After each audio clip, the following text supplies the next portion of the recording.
샬롬. 오늘은 느헤미야 5번째 시간을 우리가 함께 갖도록 하겠습니다. 느헤미야 11장을 본문하면서 하나님의 말씀을 받도록 합니다. 오늘 느헤미야 11장은요, 아마도 예루살렘 성을 이제 중건해서 낙성식을 하는 아주 즐거운 날임을 보게 됩니다. 어떤 토목공사를 하든지 건축공사를 하든지 대공사가 마무리를 다 했다면 아마도 그것은 큰 기쁨이요, 큰 즐거움이 될 수 있을 것 같습니다. 이 즐거움이 얼마나 크냐면 신명기 20장에 보면요, 낙성식을 하고 나면 어떤 보상들이 좀 있게 되냐면, 징병을 할지라도 전쟁에 나가기 위해서 사람을 징병할 때도 집을 건축하고 낙성식을 하지 못했다면 징집의 면제 대상이 되었다는 거예요. 지금 같으면 군대 면제를 받았다는 거죠. 그러니까 왜 그러면 이렇게 낙성식을 할 때 그들에게 이런 조건들과 제한들을 했는가? 잘 보면 일생에 있어서 그들이 집을 짓는 것이 몇 번 있지 않기 때문에 그렇습니다. 우리가 지금도 집 사는 게 어렵죠. 당연히 옛날에도 집을 짓고 자기의 집을 갖는 것은 굉장히 어려웠을 것으로 봅니다.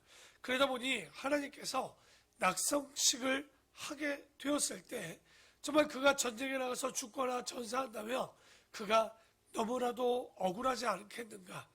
그래서 하나님이 그걸 다 배려해서 그들이 낙성식을 하고 나서는 아예 전쟁에 가서 징집을 당하는 일이 없도록 하나님께서 배려해 주시는 참 대단한 하나님이지 않나 싶습니다. 오늘은 이 느헤미야 11장을 통해서 예루살렘 성읍을 방비하기 위해서 성곽의 낙성식 이전에 먼저 느헤미야가 1차 정착민들에 이어 2차 이주민들을 정착시키는 내용들이 11장에 나오게 됩니다. 1절을 다 같이 한번 보도록 하겠습니다.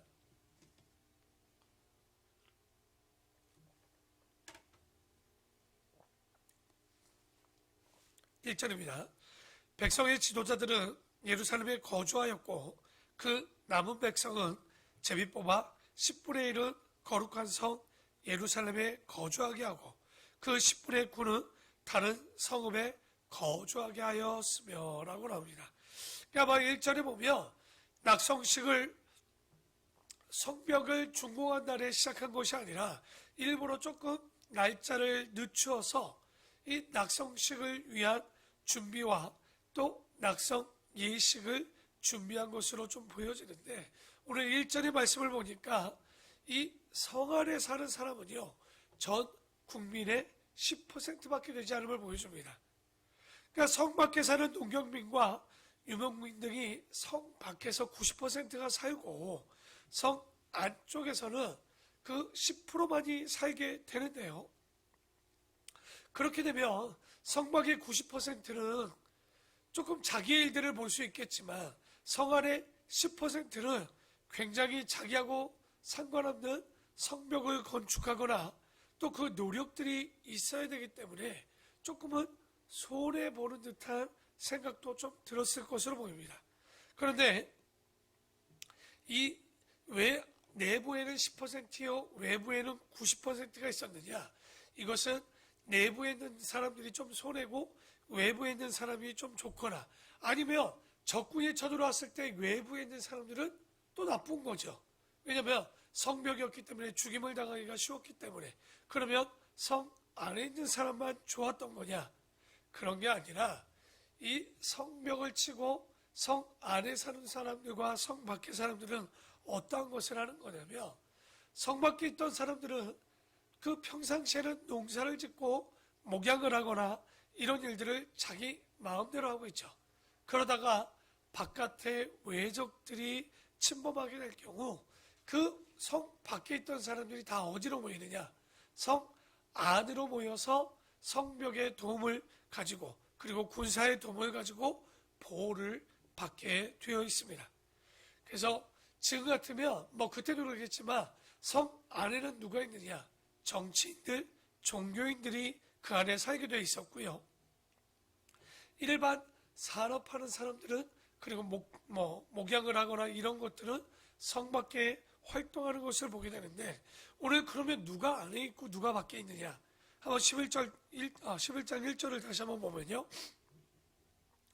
백성의 지도자들은 예루살렘에 거주하였고 그 남은 백성은 제비 뽑아, 여기서 제비를 뽑아서 10분의 1은 거룩한 성 예루살렘에 거주하게 하고 그 10분의 9는 다른 성읍에 거주하였다라고 합니다. 그러니까 제비 뽑아서 예루살렘 도성의 재건 공사와 또 방위 책임이 어떻게 보면 이 안쪽에 있는 사람들이 더 많이 했을 것으로 보이는데, 그것을 제비 뽑아서 결정했던 거죠.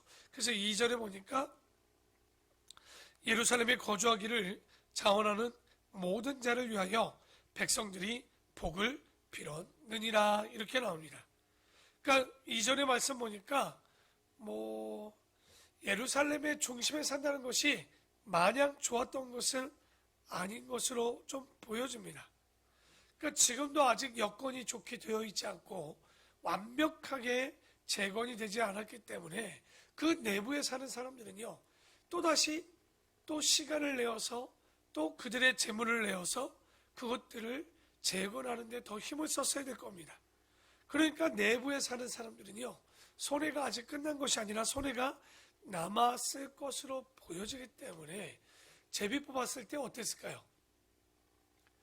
다들 뽑히지 않게 해달라고 기도했을 겁니다. 제발 뽑히지 말아라. 왜냐하면 성 안에 산다고 해서 좋은 게 별로 없기 때문에 오히려 성 밖에 사는 것이 복이니 사람들이 이 불리한 조건에 있는 내부에 사는 그 조건에 뽑히는 것을 좋아하지 않았을 거예요. 그랬기 때문에 그들을 위해서 뭐를 해주라고 했냐면 복을 빌어주라, 이렇게 얘기를 하죠. 그래서 3절에 보면 이스라엘과 제사장들과 레위 사람들과 느디딤 사람들과 솔로몬의 신하들의 자손은 유다 여러 성읍에서 각각 자기 성읍, 자기 기업에 거주하였느니라. 예루살렘 거주한 그 지방의 지도자들은 이러하니라고 합니다. 그러니까 이제 낙성식 이전에 사람들이 다 삶의 자리로 돌아갔던 거죠.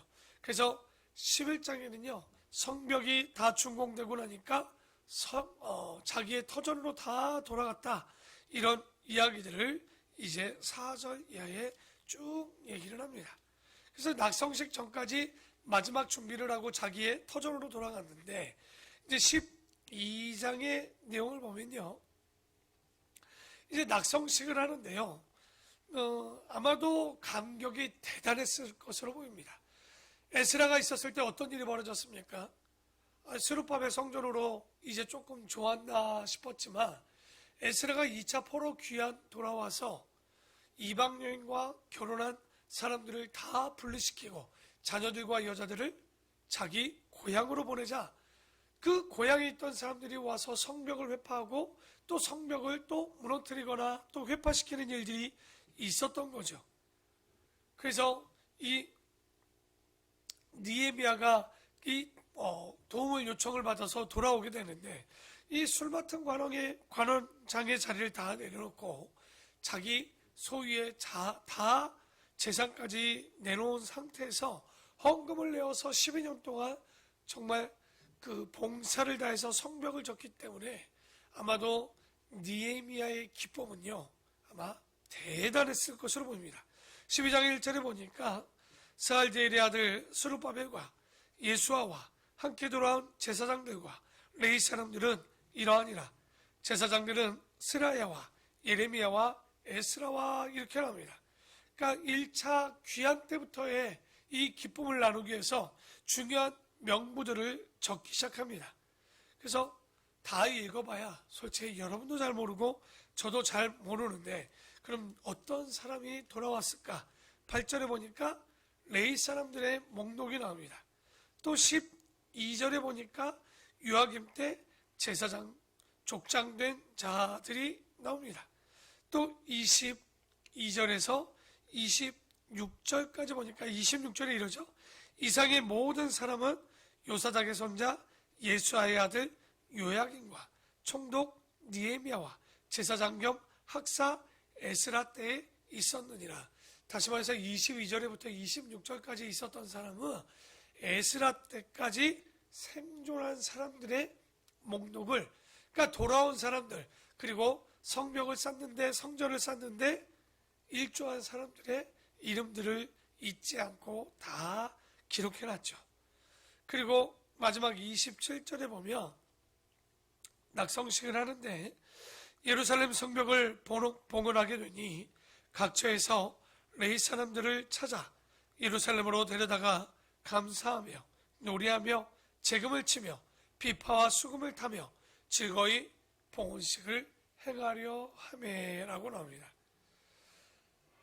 집을 하나 지어도 아마도 이 성곽을 짓거나 집을 짓는데 얼마나 이 낙성식이 깊었을까. 그런데 이게 집도 아니고 성이었다면 아마 그 내부와 밖에 있었던 사람들의 기쁨은 어마어마하게 기뻤을 겁니다. 그래서 이 성벽을 쌓는다는 게 왜 기쁘느냐? 아마 백성들의 그 생명과 재산을 보호하는 일이었기 때문에 그들에겐 기쁨이요 행복이었을 거예요. 엄청나게 기뻤을 거예요.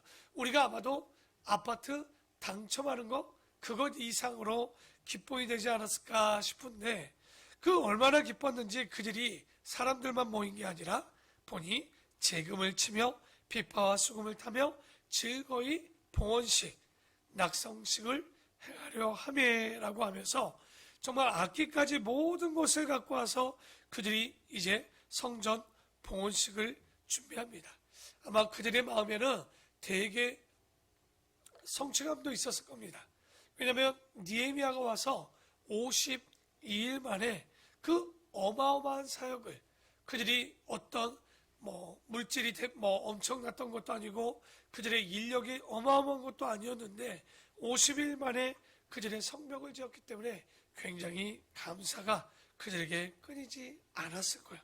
그런 마음으로 낙성식을 하는데 43절 우리 다 같이 한번 집에 계시고 또 여기서 예배하는 모든 분들 한번 43절을 함께 봉독하겠습니다. 함께 합독하도록 하겠습니다. 시작. 이날에 우리가 큰 제사를 드리고 심히 즐거워하였으니 이는 하나님이 크게 즐거워하게 하셨습니다.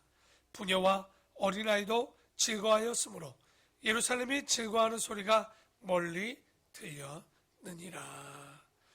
아마도 이 기쁨이 자기 하나 기뻐서 기뻤던 것이 아니라 온 민족이 하나님께서 그 기쁨을 주셨고 하나님께서 기뻐할 일을 했고 또 기뻐할 일을 하는 것이 또 그 마음 가운데 충만했기 때문에 이게 얼마나 자기를 뛰어넘어 민족을 뛰어넘어 하나님을 기쁘게 하였 했던 이 일들을 마치고 그들이 기쁨으로 낙성식을 하며 또 즐거이 나눈 내용들이 이제 11장, 12장의 내용입니다. 아마도 이 성벽 낙성식 때에 니에미야는요, 이 일을 통해 하나님이 기뻐하실 것을 생각하니까 너무 행복했던 것 같아요. 그러니 그 일로 끝난 게 아니라 누가 고마웠을까요? 아마도 자기의 뜻과 자기의 마음에 하나로 같이 이 성벽 보수하는 일에 힘써준 동역자들에 있어서 너무나도 고마웠을 것으로 보입니다. 아마도 그 얼굴들과 사역했던 사람들 그리고 그 일들이 주마등처럼 흘러내려갔을 것 같아요. 그러니까 성전 봉헌식 아마도 우리 교회도 언젠가는 성전에 입당을 하거나 성전을 건축할 수 있다면 그 뒤에 우리 모든 성도들이 하나 되어서 우리가 입당식을 드릴 때 어떤 마음이 들을까요? 아마 눈물을 흘리는 분, 기쁨이 너무 넘쳐서 감사가 끊이지 않는 분, 이처럼 아마도 우리가 함께 했던 이 동역자들을 다 기억할 거예요. 여러분, 동역자라는 단어를 찾아보면 성경적으로 풀어보면 이렇습니다. 하나님의 일을 함께 하는 사람. 다시 말해 하나님 앞에 우리가 구원받아 예수 그리스도의 이름으로 불러냄을 받아 모인 자들. 다시 말해 이 교회, 하나님의 일을 위해서 모인 교회가 일들을 해나갈 때 그 안에 함께하는 모든 동역자들 얼마나 감사할까요? 아마도 에스라에게는 느헤미야가 있었을 겁니다. 느헤미야에게는 누구보다도 에스라가 있었겠죠. 아름다운 우리 본교의 성도들도요, 정말 내가 어려울 때 기도해 줄 사람이 누굴까? 누가 되어줄까? 그것보다 이전에 우리가 에스라에게 있어 그 힘들 때 느헤미야가 그를 돕고 힘이 되어줬고 그것을 통해서 동역하여 하나님을 기쁘게 했던 것처럼 이제 아름다운 본교의 성도님들도 우리가 그런 느헤미야 같은 사람이 되었으면 좋겠습니다. 누구보다도 힘들 때 위로받기 이전에 위로하고자 하는 그런 마음들, 정말 슬피 울며 외로울 때 그 옆에 손잡고 그들과 함께 해줄 수 있는 사람들, 다시 말해 하나님이 오시기까지 함께 웃고 함께 울고 함께 기뻐하며 하나님의 일들을 이루어갈 수 있는, 저는 그런 동역자들이 바로 여러분이라고 생각합니다. 오늘 이 말씀을 붙잡고 느헤미야에게 있어서 이 낙성식은 정말 이 12년간 그리고 52일간 세웠던 이 낙성식을 기억하면서 얼마나 행복했을까 생각해보면, 느헤미야가 자기 일로 기뻤던 것이 아니라 하나님의 일을, 또 혼자가 아닌 하나님의 말씀으로 하나 된 동역자들과 정말 그 모든 일들을 해나갔을 때 그 기쁨이 대단했던 것처럼 오늘 우리 아름다운 본교회도 우리가 서로 동역하고 기쁨이 되어서 정말 이 하나님의 일들을 해나감에 있어서 우리가 내가 누군가의 동역자가 되어주고 하나님의 나라의 일들을 해나갈 수 있는 우리 아름답고 복된 우리 귀한 성도들이 되기를 축원합니다. 기도하겠습니다.